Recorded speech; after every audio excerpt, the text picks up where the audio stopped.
ఈ రోజు ఇప్పుడే ఎదిగే పరిస్థితి కాబట్టి దయచేసి మిత్రులు అర్థం చేసుకోవాలని కోరుతున్నాను. జయప్రకాష్ నారాయణ గారికి ముందుగా నమస్కారం. మరి ఈరోజు దశ దిశ కార్యక్రమం అనేది తూర్పుగోదావరి జిల్లాలోనే పెట్టడం అనేది చాలా శుభసూచకం. ఎందుకంటే ఏదైతే రిజర్వేషన్ల గురించి ఇక్కడ చర్చ పెట్టారో అదే రిజర్వేషన్ల గురించి ఇక్కడ చిచ్చు అనేది ఒక కార్యక్రమం ఇక్కడ జరిగింది. ఇక్కడ ఎందుకంటే మెయిన్ ఇక్కడ పాత్ర రిజర్వేషన్స్ ఉండాలా వద్దా, విద్యార్థులను అందరిని పిలిచారు, అందరిని పిలవడం జరిగింది. ఈ తూర్పుగోదావరి జిల్లాలోనే ఇదే ప్రధానమైన రిజర్వేషన్ల గురించి చాలా ఘోరమైన ఇష్యూస్ జరిగినాయి.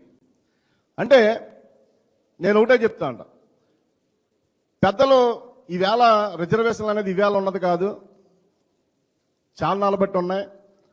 అంతేకాకుండా కుల మతాలు విభేదాలు అనేది పూర్వ పెద్దల నుంచి కూడా ఉన్నాయి, ఇంకా కొనసాగుతూ ఉన్నాయి.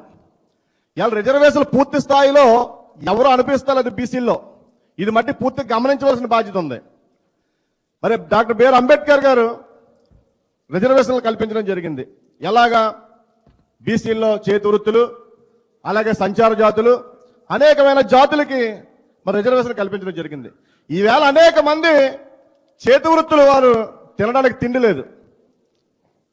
అలాగే కుమ్మరి, కమ్మరి, చాకలి అనేక కుల వృత్తుల వాళ్ళు ఉన్నారు, వాళ్ళకు కనపడతలేదు ఈ రాష్ట్ర ప్రభుత్వాలకు కానీ కేంద్ర ప్రభుత్వాలకు కానీ. ఎవరైతే గట్టిగా నోరుపిచ్చుకొని అడుగుతారో వాళ్ళకి దోషం అయిపోయే పరిస్థితి ఉంది. ఈవేళ ఈ ఓటు బ్యాంక్ రాజకీయం కేవలం ఓటు బ్యాంక్ రాజకీయం మీద వెళ్తా ఉంది. దయచేసి పూర్తి స్థాయిలో కులాల మరి గోళ్ల మీద మేడలు కడతాం అనేది పూరణించి ఉంది. కట్టకూడదంటారు, కట్టలేమంటారు. అదే విధానంలో పాలకులు కూడా నడుస్తూ ఉన్నారు. దయచేసి ఈ ప్రభుత్వాలు కూడా మరి కళ్ళు తెరచవలసిన బాధ్యత ఎంతైనా ఉందని మరి జయప్రకాష్ నారాయణ గారి ద్వారా తెలియజేస్తా ఉన్నాం. ముఖ్యంగా ఈవేళ రిజర్వేషన్లు అనేవి సామాజికంగా అన్ని రంగాల్లో మరి అభివృద్ధి చెందిన వారికి రిజర్వేషన్లు లేవు, అన్ని రంగాల్లో వెనకబాటుతనం ఉన్న వాళ్ళకి రిజర్వేషన్లు ఉన్నాయి. దయచేసి గమనించండి. ఈ గమనించిన రోజున అనేక వర్గాలు ఇంకా ఈవేళ ఒక్క విషయం చెప్పి నేను ముగించుకుంటాను.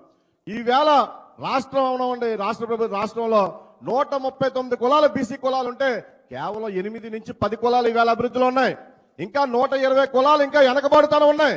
వాళ్ళ కులాలు ఇంకా అభివృద్ధి బాటలోకి రాకముందే ఇంకొక కులాన్ని తీసుకొచ్చి కలుపుతాం అనేది 100% తీవ్రంగా ఖండించవలసిన విషయం అని తెలియజేసుకుంటా ఉన్నాం. సత్యనారాయణ గారు. ఒక సున్నితమైన అంశం మీద హెచ్ఎంటీ వారు, జయప్రకాష్ నారాయణ గారు ఇక్కడ చర్చ లేవదీయటం అనేది చాలా ధైర్య సాహసాలు, చాలా అభినందనలు. భారతదేశము కుల సహిత సమాజము పురాణ కాలం నుంచి కూడా. కర్ణుడి గురించి, విదురుడి గురించి, ఏకలవుడి గురించి మనకు తెలుసు. ఈవేళ కులరహిత సమాజం గురించి